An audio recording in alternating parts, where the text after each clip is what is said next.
नमस्कार दोस्तों, मैं संजय डावरा आप सभी विद्यार्थियों का हार्दिक स्वागत करता हूं डावरा क्लासेज के इस ऑनलाइन प्लेटफॉर्म पर। सभी भाइयों को नमस्कार और गुड इवनिंग। जल्दी से जुड़ जाइए और बता दीजिए आवाज वगैरह क्लियर है, एक कमेंट कर दीजिए जल्दी से। चलो भाई, आवाज क्लियर है। हेलो हेलो हेलो हेलो, सबको नमस्कार। चलिए दोस्तों, ये चैप्टर काफी लंबा हो गया है, लेकिन लंबा होने के साथ साथ ये एंड पर भी जा रहा है, टेंशन मत करो। दोस्तों, जब कोई चीज पढ़ ही रहे हैं तो हमारा ये मानना है कि उस चीज को बेहतर से पढ़े, अच्छे से पढ़े। और मैं हर क्लास में एक ही चीज बोलता हूं कि उस चीज को जरूर याद कर लो जिस पर मैं बहुत जागत ताकत लगा रहा हूं। मतलब जिसके लिए मैं बोल रहा हूं भाई ये तो याद करना है, तो वो लाइनें अलग से लिख लो। आलतू फालतू की लाइनें छोड़ के उन चीजों को अलग से लिख लीजिए। जो भी स्टूडेंट रेलवे वगैरह की तैयारी कर रहे हैं, तो रेलवे के अंदर बहुत सारी वैकेंसियां आ रही है, चल रही है। और एसएससी के अंदर भी लगातार वैकेंसियां आ रही है और आने वाली है। तो जितने भी विद्यार्थी, चाहे वो एसएससी का हो, रेलवे का हो, चाहे किसी भी एग्जाम्स की तैयारी कर रहा है, मैं दावे के साथ कह रहा हूं, ये साइंस पढ़ के आप रुकने वाले नहीं हो। लेकिन मेरे कहने से प्लीज आपसे मैं बार बार कहता हूं, यूट्यूब पर जो क्वेश्चन मैं करा रहा हूं, प्लीज उनको जरूर कर लेना। प्लेलिस्ट बनी हुई है, आप जरूर कर लेना। हाँ भाई,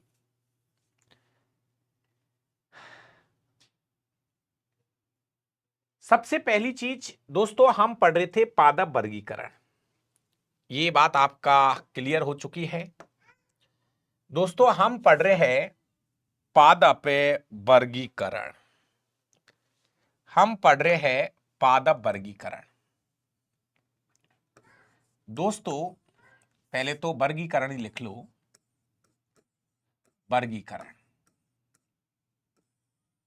या हम इसको वर्ग की भी बोल सकते हैं, या हम इसको टैक्सोनॉमी भी बोल सकते हैं। बहुत सारे शब्द मैं बोल चुका हूं, लेकिन आपको कितना याद रह रहा है वो भी अपने आप में भाई एक मैटर है। मेरे बोलने विल्लाने से क्या होगा, आपको कितना याद हो रहा है। दोस्तों, फाइनली हम जो डिस्कस कर रहे हैं वो कर रहे हैं पंच जगत प्रणाली पर। अजय जी बहुत बढ़िया। अगर कोई नया स्टूडेंट है और वो डायरेक्ट इस क्लास को ले रहा है तो शायद परेशानी हो सकती है। मैं आपसे, ये लाइव तो चलता ही रहेगा, लेकिन प्लीज आप टॉपिक को शुरू से पढ़ते हुए आइए, तब जाके आपको चीजें समझ में आएगी। अगर आप डायरेक्ट आके यहाँ टैक्सोनॉमी पढ़ रहे हैं तो बातें समझ में नहीं आएगी। टैक्सोनॉमी भी की भी 7वीं क्लास है दोस्तों, ये है थोड़ा सा प्लीज। तो जो नए स्टूडेंट है, मैं आपसे पर्सनली रिक्वेस्ट है मेरी कि प्लीज आप या तो बॉटनी को स्टार्ट से पढ़ो, या मेरा तो ये कहना है कि जूलॉजी, देखिए अलग से कॉलम बना हुआ है जूलॉजी, जंतु विज्ञान, वहां से शुरू करो। जंतु विज्ञान के बाद में बॉटनी वनस्पति विज्ञान शुरू करो। फिर भले ही मेरे साथ में आप फिजिक्स में लारे लग लेना, केमिस्ट्री में लारे लग लेना, लेकिन बीच में से दिक्कत आएगी, तो इसलिए प्लीज इसको सही कर लो। दोस्तों, टैक्सोनॉमी में हमने चर्चा कर रहे हैं पंच जगत प्रणाली के ऊपर। पंच जगत पद्धति पर हम चर्चा कर रहे थे, और ये पंच जगत जो पद्धति है ये आर एच वीटेकर ने दी थी। आर एच वीटेकर ने ये दी थी। आर एच वीटेकर ने पूरे जीवों को 5 ग्रुप में बांटा था। नंबर 1, जगत मोनेरा, जो कि हम पढ़ चुके हैं।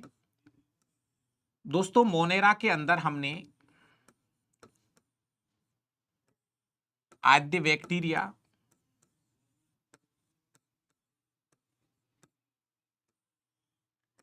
बैक्टीरिया मतलब सत्य जीवाणु, और माइकोप्लाज्मा के बारे में पढ़ा है। माइकोप्लाज्मा के बारे में पढ़ा है। माइकोप्लाज्मा। इसके बाद में थोड़ा और इसको इधर कर लेते हैं, माइकोप्लाज्मा के बारे में पढ़ा। मोनेरा के बाद में कल की क्लास में मैंने आपको प्रोस्टेटा के बारे में पढ़ा है। प्रोस्टेटा के अंदर प्यारे विद्यार्थियों, पीडीएफ पे गुरुदेव, ओके जी, ओके। तो क्या शिवम जी आपके पास में साल 2 साल का समय है साइंस को पढ़ने के लिए? मैं पीडीएफ वही यूज कर रहा हूं जो चैप्टर बहुत ज्यादा लंबा है मेरे भाई।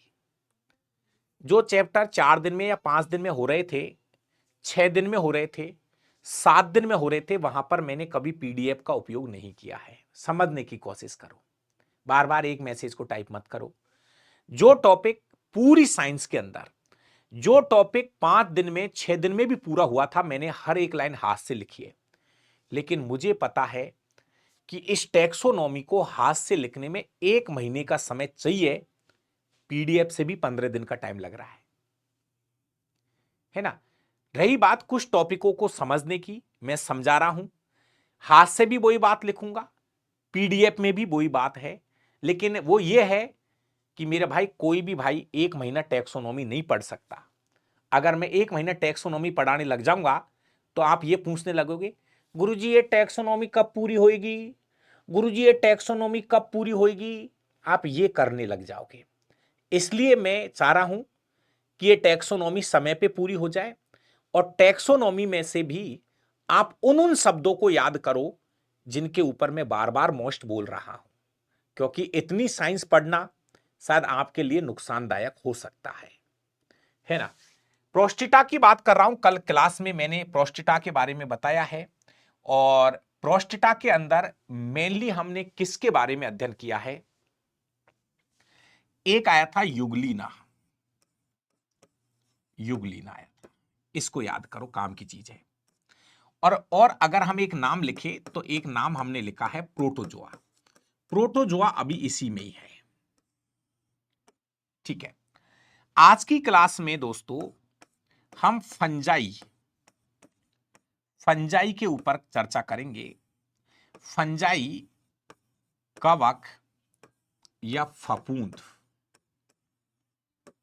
इसमें आज हम चर्चा करेंगे। ये आपका तीसरा जगत है फंजाई का। आर.एच. व्हीटेकर के अनुसार, आर.एच. व्हीटेकर के अनुसार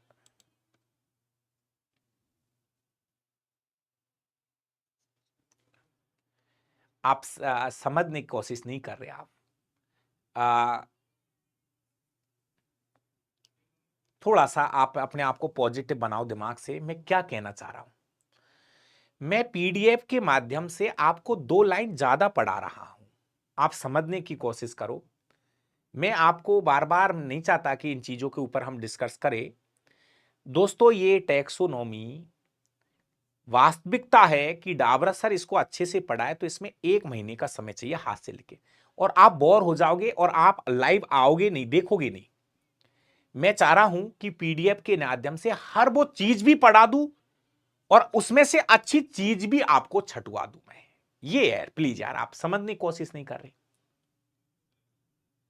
मैंने आपको ब्लड पढ़ाया है, ब्लड ग्रुप पढ़ाया है, आरएच फैक्टर पढ़ाया, हार्ट पढ़ाया है, कार्बोहाइड्रेट, प्रोटीन है, वसा है, विटामिन है, खनिज लवण है, शोषण है, पाचन है, उत्सर्जन है, कंकाल तंत्र है, तंत्रिका तंत्र है, अंतःस्त्रावी तंत्र है, जनन तंत्र है। इसके बाद में दोस्तों, इसके बाद में आपका कोशिका है, ऊतक है, पादप वर्गीकरण है। तो बताओ कहां पर मैं पीडीएफओ पे बहुत ज्यादा विश्वास नहीं करता हूं, लेकिन कुछ चैप्टर लंबे हैं इसलिए, बाकी आपकी मर्जी है। आप परेशान हो जाओगे, आप लाइव भी आना बंद कर दोगे। 30-30 घंटे नहीं कोई पढ़ता है यार एक एक चैप्टर को। मैं कह रहा हूं कि भाई मैटर भी पूरा सामने आ जाए और वो चीज भी सही समय पे पूरी हो जाए। नहीं लोगों में पता है यार, मैंने देखा है लोगों की वीडियो यार, प्लीज आप भी देखो, लोगों की वीडियो देखो यार। लोग 4 दिन में 5 दिन में पूरी टैक्सोनॉमी खत्म करके बैठे हैं। हवा भी नहीं लगेगी, कोई कभी अच्छा शब्द आ गया पता भी नहीं चलेगा क्या है माइकोराइजा, नहीं पता चलेगा। अब सुनो दोस्तों, फंजाई आज की क्लास का टॉपिक रहेगा। उसके बाद में मेरे पास दो टॉपिक बचेंगे, वो बिल्कुल छोटे हैं। कहने का मतलब चौथे नंबर पर हम पादप वर्गीकरण पढ़ेंगे। ये भी वर्गीकरण ही चल रहा है, लेकिन असली पादप वर्गीकरण आ रहा है आगे, या हम इसको प्लांटी बोलेंगे। और भैया पांचवें नंबर का टॉपिक भी लंबा है, खूब ही लंबा है, जिसको हम जंतु वर्गीकरण बोलेंगे, और इसको हम एनिमेलिया बोलते हैं। ये का टाइप। तो आज की क्लास स्टार्ट हो रही है फंजाई के साथ, मतलब कवक के साथ में।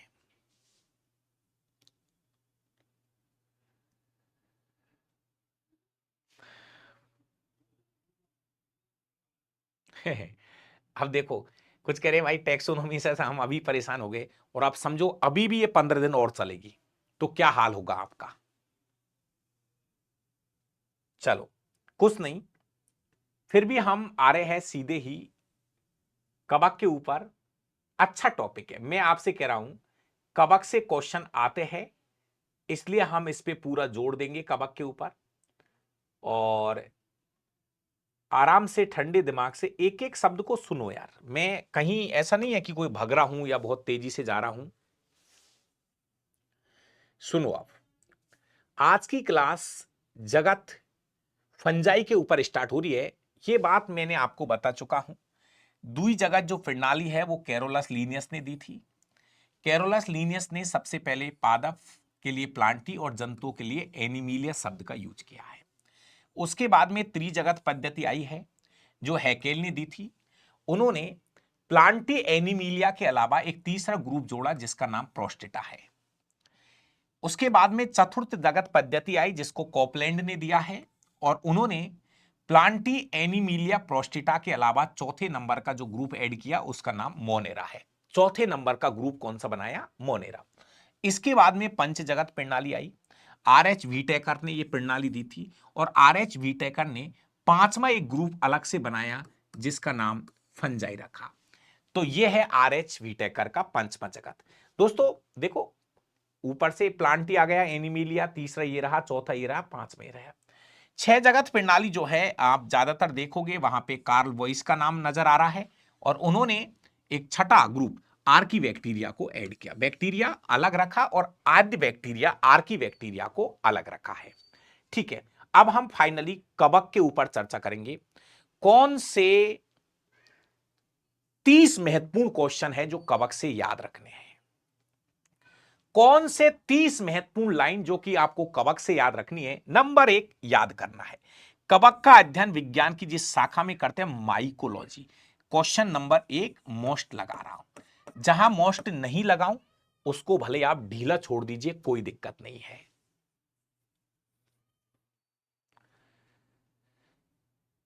कवक के लिए क्या शब्द यूज करेंगे? माइकोलॉजी। ये माइक रहा, माइक, माइकोलॉजी। अगला क्वेश्चन, कवकों में शुरू में इसको पादपों के साथ रखा था। कवक जो होते हैं, दिन में कर दूंगा क्लास की, मैं खुद ही कोशिश कर रहा हूं।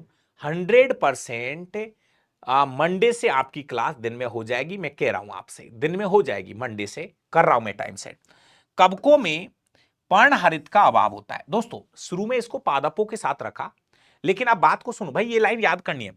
कवकों में पर्णहरित का अभाव होता है, अतः ये प्रकाश संश्लेषण नहीं कर सकते। ये पॉइंट नंबर दूसरा अच्छा है। फफूंद, अब कभी कभी आपने रोटियों पर, आचार के ऊपर नहीं फफूंद जम जाता है क्या? वही फफूंद है, सूक्ष्म जीव है ये भी, माइक्रोबायोलॉजी के अंदर ही रखे जाते हैं। बहुत सारे उपयोग है इसके। फंजाई जो है अप्रकाश संश्लेषी जीवों का एक समूह है। मतलब सीधी सी बात है, अप्रकाश संश्लेषी मतलब इनमें प्रकाश संश्लेषण की क्रिया नहीं होती है। कुछ अपवाद आएंगे वो मैं बता दूंगा। इनमें प्रकाश संश्लेषण की क्रिया नहीं होती है। यहां तक कि बात को समझने में आपको 1% भी दिक्कत नहीं है। हां, मैं कर रहा हूं। देख, मैं भी मानता हूं मेरे भाइयों, आप के जैसा ही मैं इंसान हूं। मुझे पता है कि मेरे द्वारा बताई गई चीजों की आधी चीज भी याद कर लेना। ठीक है, मैं कह रहा हूं, और अच्छी चीजों के लिए अलग से बना लो। सर ने बोला है कि कबक में से क्या क्या लाइनें हमको याद करनी है। तो कबक में से पहली बात तो इस कबक को कौन लेके आया? आर.एच. व्हीटेकर। औरों के पास में नहीं था ये कबक। इसके पास प्लांटी और एनिमिलिया था, इसके पास प्रोस्टेटा था, इसके पास मोनेरा। कबक को लाया ही आर.एच. व्हीटेकर था। पादपों से कबक को अलग करने का काम आर.एच. व्हीटेकर ने ही किया था। चलो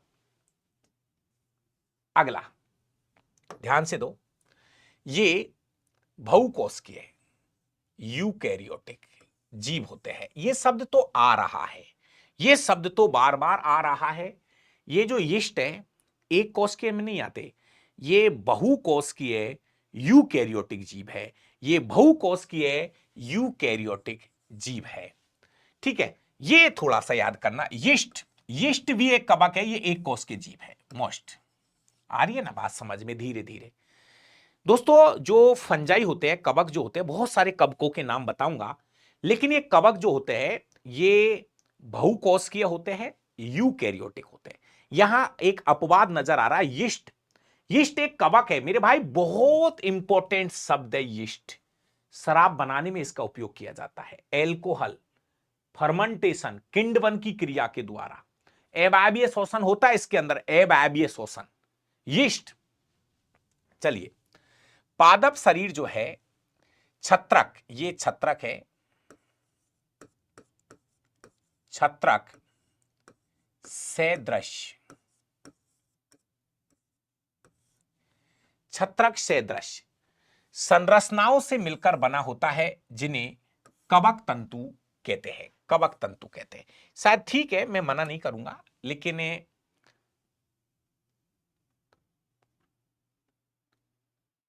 बहुत बढ़िया रवि, बहुत बढ़िया। दोस्तों, पादप शरीर जो कवक जो होते हैं ना, फफूंद, ये एक छतरी के जैसा, अगर मैं देसी भाषा में बोलूं, आपने मशरूम नाम तो सुना होगा, मशरूम, मशरूम, मशरूम, मशरूम जो होते हैं ना, उसकी देखना ये छतरी सी होती है, ऐसे मशरूम की छतरी सी होती है। तो ऐसे छत्रक जैसी स्ट्रक्चर होती है इनकी, ऐसे छत्रक जैसी स्ट्रक्चर होते हैं, ऐसे देखा होगा। ठीक है, पादप शरीर छत्रक सदृश संरचनाओं से मिलकर बना होता है, जिन्हें हम कवक तंतु बोलते हैं। और ये कवक तंतु आपस में मिलकर कवक जाल बना लेते हैं, कवक जाल बना लेते हैं। नहीं याद रहे कोई दिक्कत नहीं है। कवक तंतु पहले बनते हैं कवक तंतु फाइबर, और ये कवक तंतु आपस में मिलकर बना लेते हैं कवक जाल, जैसे फफूंद का जाल बन गया। छोड़ो, आगे बढ़ो। कवक कहां कहां पाए जा सकते हैं?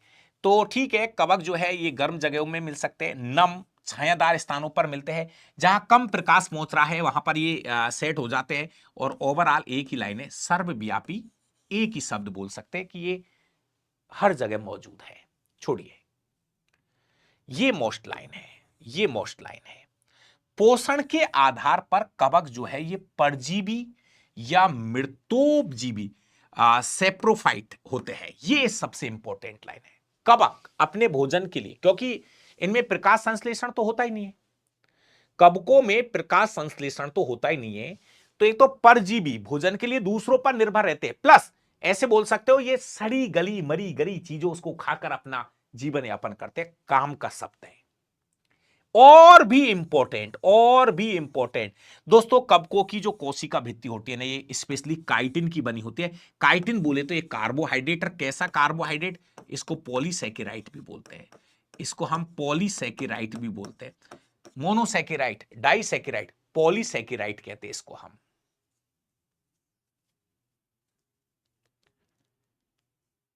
सबसे इंपॉर्टेंट, मैं बार बार कह रहा हूं, जो बीच में हल्की लाइनें हैं ना, हल्की लाइन, उनको दबा दो, कोई दिक्कत नहीं।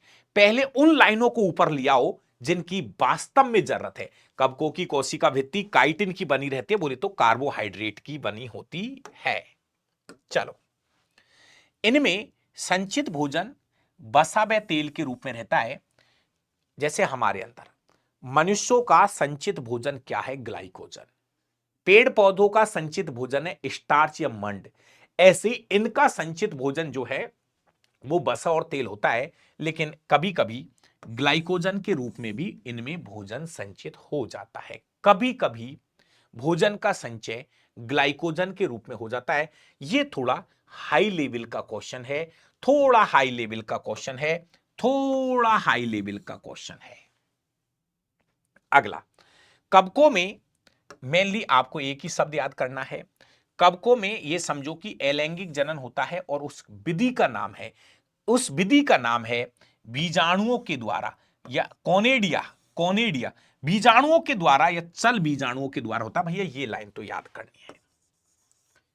लैंगिक जनन को भूल जाओ, केवल ये पकड़ना है कि जो कवक होते हैं फफूंद, भैया ये फफूंद सूक्ष्म जीव है, ये भी अपना जीवन यापन करते हैं, तो इनमें अलैंगिक जनन होता है बीजाणुओं के द्वारा। कॉनेडिया बोले तो एक कॉलोनी के रूप में रहते हैं और इसका ही दूसरा नाम है चल बीजाणुओं के द्वारा अलैंगिक जनन होता है। मेनली इनमें अलैंगिक जनन होता है। लैंगिक जनन होता है समयुग्मजी या विषमयुग्मजी प्रकार का, छोड़ दो, कोई मतलब नहीं है, छोड़ दो। अब कहानी शुरू होती है कवकों का वर्गीकरण। यह जर्नल साइंस का पार्ट नहीं है, यह हाई लेवल की बातें यहां से शुरू हो रही है ना। लेकिन कुछ अच्छी लाइनें मैं आपको बताऊंगा। जैसे दोस्तों, जो एक कवक है ना, बहुत सारे कवक हैं, तो इनको अलग अलग वर्ग बना दिए। इस वर्ग में ये कवक आएंगे, इस वर्ग में ये कवक आएंगे, इस वर्ग में ये कवक आएंगे, इस वर्ग में ये कवक आएंगे। अब मैं आपसे कह रहा हूं, यहां पर दो कवक नीचे मैं बता रहा हूं आपको, एक है फाइसेरम, एक है रेटिकुलेरिया। सुनो सुनो, ये दो कवक है, एक कवक का नाम है फाइसेरम और एक कवक का नाम है रेटिकुलेरिया। यहां से शुरू करो जहां से मैं बोल रहा हूं।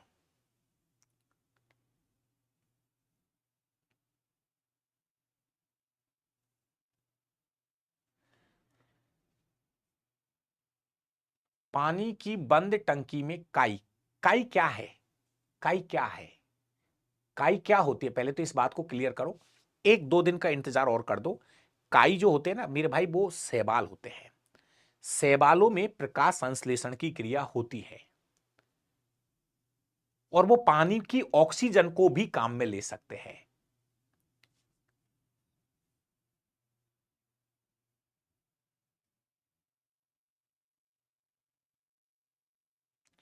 सुनो, फाइसेरम, रेटिकुलेरिया, ये दो कवक के नाम है।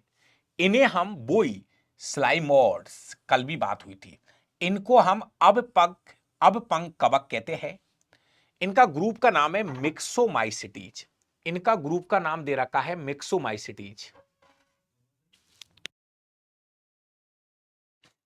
इनका ग्रुप का नाम है मिक्सोमाइसिटीज, मिक्सोमाइसिटीज। इनका दूसरा नाम है अब पंख कवक, पहली भी आया ये नाम, कहीं जाके देखो, रजिस्टर का पन्ना पलट के देखो, कल की क्लास में भी ये नाम आया है। इनमें कोशिका भित्ति नहीं पाई जाती है, कोई बात नहीं। ये दो कवक है, मैं फाइसेरम और रेटिकुलेरिया, इनका वर्ग का नाम रख दिया मिक्सोमाइसिटीज। याद हो जाए तो कर लेना, बहुत ज्यादा नहीं है।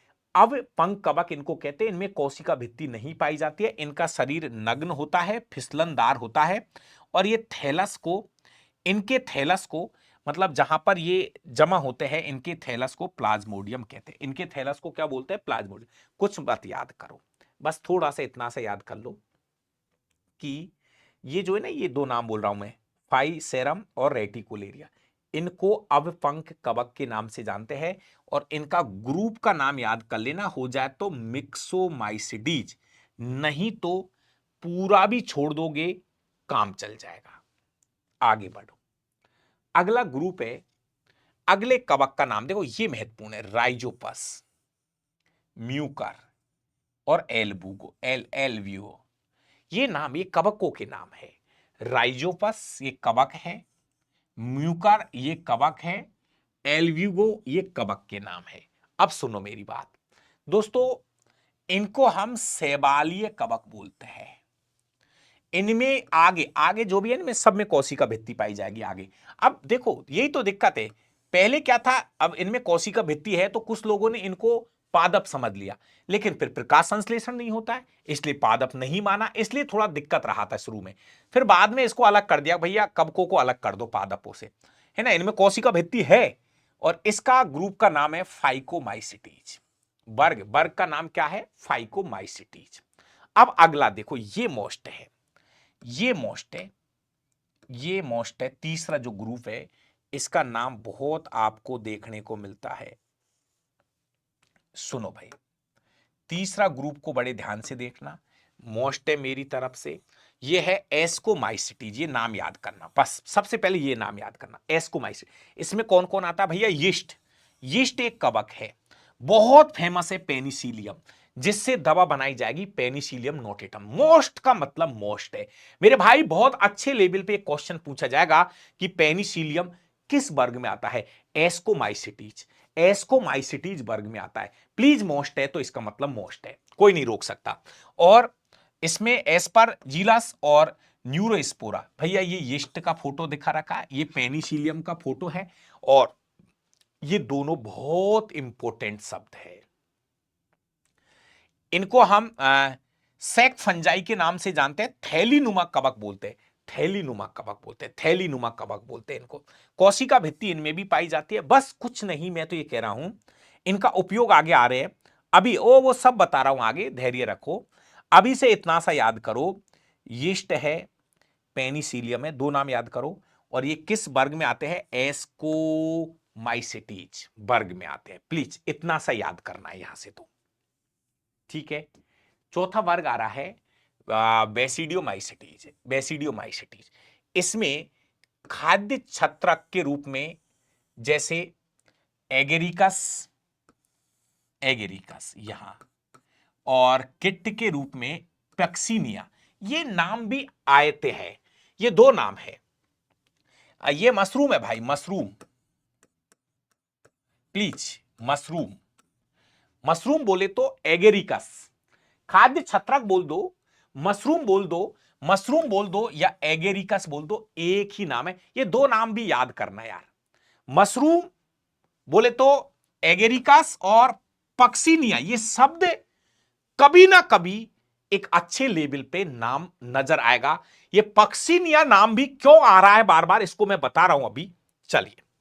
और इसके बाद में ये है आपका एक लास्ट वर्ग है, ये है ड्यूटीरोमाइसिटीज।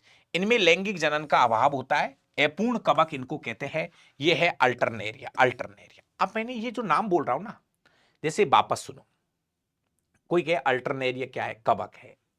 मशरूम क्या है? कवक है। मशरूम बोले तो एगेरिकस कवक का नाम है। पक्सिनिया कवक का नाम है, पक्सिनिया कवक का नाम है।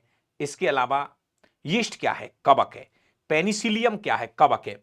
एस्परजिलस क्या है? कवक है। न्यूरोस्पोरो क्या है? कवक है। राइजोपस क्या है? कवक है। म्यूकर क्या है? कवक है। एल्व्यूगो क्या है? कवक है। कवक के नाम है ये। रेटिकुलेरिया, ये नाम आ सकता है आगे। रेटिकुलेरिया क्या है? कवक है। तो कवक का नाम तो याद करो यार, वो बर्गर को छोड़ दो, कम से कम ये तो पता हो कि यार ये कवक है, हाँ ये कवक है, इतना तो पता हो कि ये कवक है। अब काम की चीज ये है, और इनसे भी ज्यादा महत्वपूर्ण चीज है इनके उपयोग, इनके उपयोग। तो भाई सबसे पहले कवकों के आर्थिक महत्व बोले तो पहले इनके लाभ देखेंगे और फिर इनकी हानियां देखेंगे। जी जी जी जी, पहले इनके लाभ और उसके बाद देखेंगे इनकी हानियां। ये सबसे इंपॉर्टेंट पार्ट है एग्जाम का, सबसे इंपॉर्टेंट पार्ट है एग्जाम का। बार बार कह रहा हूं, बार बार सुन लीजिए।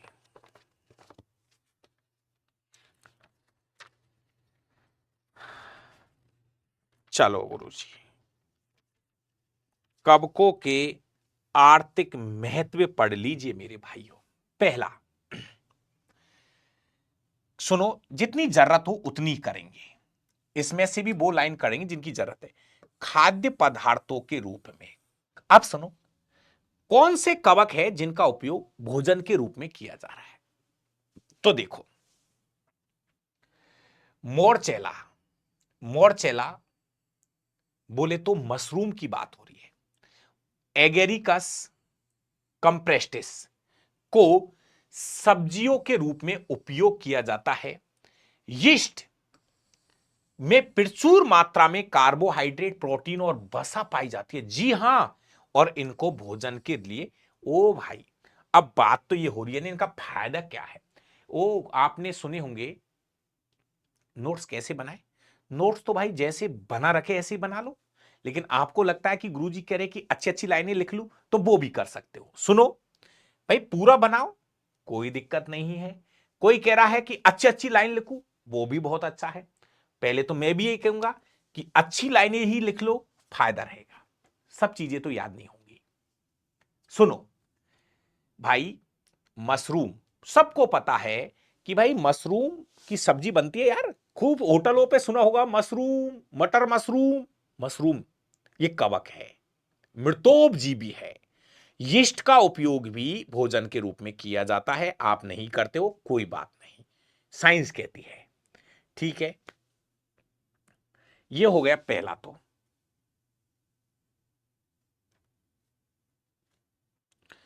मोरचेला मतलब मशरूम, मोरचेला बोले तो मशरूम, मोरचेला बोले तो मशरूम। ठीक है, अगले भैया भोजन के लिए दो काम में ले लो, मशरूम और यीस्ट। दूसरा, ऐसा लिखा है किताब में कि पनीर उद्योगों में पेनिसिलियम का उपयोग किया जाता है। ठीक है, मान लो किताब लिख रही है पेनिसिलियम। बेकिंग उद्योग में दोस्तों, डबल रोटी उद्योग में यीस्ट, यीस्ट नामक कवक का उपयोग किया जाता है। आटे के साथ मिलाकर गूंथने पर लिवेंड ब्रेड बनाई जाती है। मतलब आप इतना सा याद कर लो, जो बेकरी उद्योग होते हैं जहां पे ब्रेड वगैरह बनाई जाती है, तो वहां पर यीस्ट का उपयोग किया जाता है, क्योंकि इनमें अवायवीय शोषण करवा के CO2 गैस निकलाई जाती है, जो उसको हल्का बनाने में सहायता करता है। बस इतना सा समझ लो कि भाई यीस्ट का जो उपयोग है, यीस्ट का जो उपयोग है वो बेकरी के अंदर भी किया जाता है, ब्रेड बगारे बनाने में किया जाता है। ये सबसे ज्यादा इंपॉर्टेंट है, इसका सबसे इंपॉर्टेंट पार्ट है। औषधि के रूप में दोस्तों, आपने सुन रखा होगा, मनुष्य और जंतुएं पौधे आदि के लिए कवकों से एंटीबायोटिक तैयार करते हैं। मतलब मैं ये कहना चाह रहा हूं, ये विज्ञान कवकों से बहुत सारी एंटीबायोटिक दवाई बनाती है, एंटीबायोटिक दवाई तैयार करती है। जैसे आपने सुना होगा पेनिसिलियम नोटेटम, पेनिसिलियम नोटेटम से पेनिसिलिन नामक औषधि अलेक्जेंडर फ्लेमिंग ने तैयार की थी। भैया ये बुखार के लिए काम में आ रही थी। दोस्तों आपने बहुत अच्छे से सुना होगा, अलेक्जेंडर फ्लेमिंग ने, ऐसे कहते हैं पहला एंटीबायोटिक जो दवा है वो इसी से, कवक का नाम है पेनिसिलियम नोटेटम, कवक का नाम है। इससे एक एंटीबायोटिक बनाई गई पेनिसिलिन, और ये किसने बनाई थी? अलेक्जेंडर, अलेक्जेंडर, अलेक्जेंडर सलेंडर नहीं, Alexander, Alexander Fleming, Alexander Fleming ने ये दवा बनाई थी।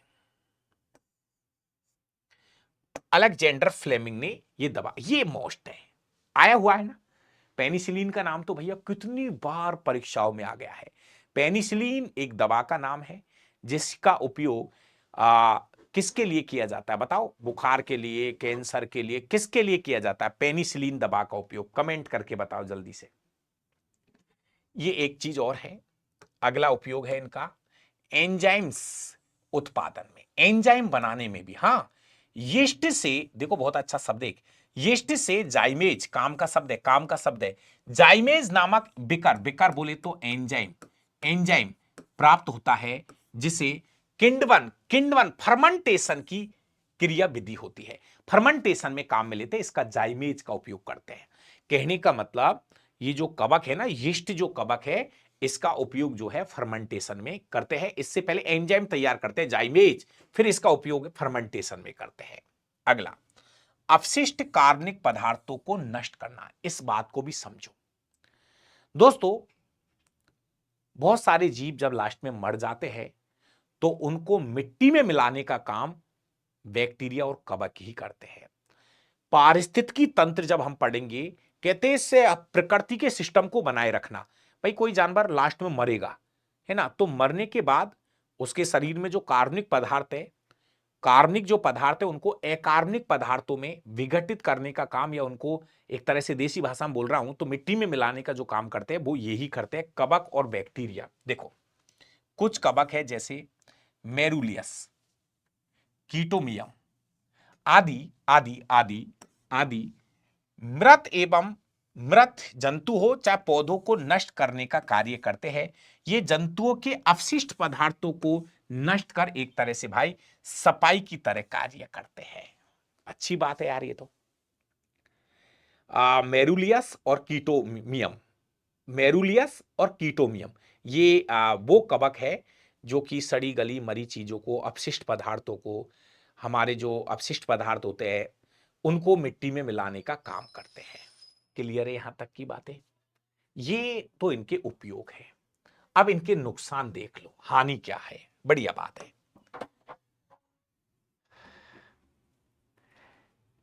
भाई। जितने अब फायदे जब तक दिखते हैं तब तक तो लोगों को सब कुछ अच्छा लगता है कि भाई कवक जो है, फंजाई जो है, इनके हमको बहुत सारे फायदे हैं। आप मशरूम खा रहे हो, बड़ी मस्ती से खा रहे हो और आपको ये फायदा है। जब तक कवकों के, फंजाई के जब हम फायदा पढ़ते तब तक तो सब कुछ सही लगता है। लेकिन अब ये बहुत सारे रोग भी उत्पन्न करते हैं। अब जैसे देखिए, इस प्रकृति के अंदर ऐसे ऐसे जीव है जिनको हम यूज भी कर रहे हैं लेकिन वो हमको नुकसान भी पहुंचा रहे हैं। तो यूज की जगह तक हमने चीजें पढ़ ली है। जैसे आपने यीस्ट का उपयोग आपने पढ़ लिया है, मशरूम एक कवक है उसका उपयोग आपने पढ़ लिया है, पेनिसिलियम नोटेटम से पेनिसिलियम दवा तैयार की जा रही है ये भी हमने पढ़ लिया, बुखार की दवा होती है। इसके अलावा हमने जो जो उपयोग है, जैसे यीस्ट को हम खाने के लिए भी काम में ले सकते हैं। आप अपना जो मशरूम है उसको, एगेरिकस, उसको हम खाने के लिए काम में ले सकते हैं। तो ये तो हो गए इनके उपयोग। जैसे बेकरी उद्योग में भी यीस्ट का हम उपयोग कर रहे हैं। लेकिन अब आती है, जब नुकसान की बात आती है तो टेंशन शुरू हो जाती है कि ये जो कवक जो होते हैं ये मानव जीवन को या पेड़ पौधों को नुकसान भी पहुंचा रहे हैं। तो इनके कुछ हानि देख लीजिए, ये इसके साथ कवक हो जाएगा खत्म। देखिए, बहुत सी कवक जो है मनुष्य और पेड़ पौधे आदि में क्या करते हैं, रोग फैलाते हैं, कार्य करते हैं। कुछ कवकों की हानियां यहां पर लिखी गई है। एक बात याद कर लो, जिन स्टूडेंट्स ने डिजीज वाला टॉपिक पढ़ा होगा, तो दोस्तों मैंने अलग से बताया था कि कवक जो है, कवक जो है बहुत सारे मानवों के अंदर डिजीज फैलाते हैं, बहुत सारे रोग पैदा करते हैं। बताओ, खाज है, खुजली है, दाद है, गंजापन है और एथिलीट फुट नामक जो बीमारी है उसको भी याद करिए। ये कवकों से ही होने वाले रोग है। खाज, खुजली, दाद, इसके बाद में बहुत सारे रोग जो है वो कवक फैलाते हैं। तो भैया नुकसान इजे नुकसान। चलो, बीमारियां। कवक परजीवी होने के कारण मनुष्य एवं पेड़ पौधों में भयानक बीमारियां उत्पन्न करते हैं।